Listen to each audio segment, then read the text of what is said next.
Nikoleglig, the spider girl, spider baby.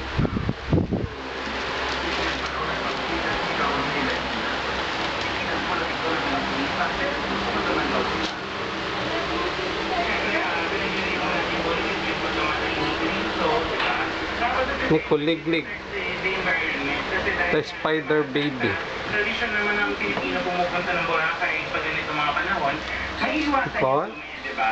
Kuliglig. Napunta natin yung bird. What is specific? Holy Friday?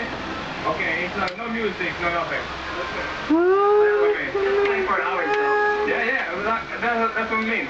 If it's a holiday, then it's going to be okay to don't play music. Kung hindi makakapag-party sa beachfront, bakit hindi na natin gunitain ang tunay na diwa ng mahal na araw? Magdasal na lang o magsimba Bye-bye. at sa puso ang mga naging sakripisyo ni Jesus Bye, Cristo. kids. Live mula dito sa Boracay, Bye, Nelson Canlas ang inyong saksi.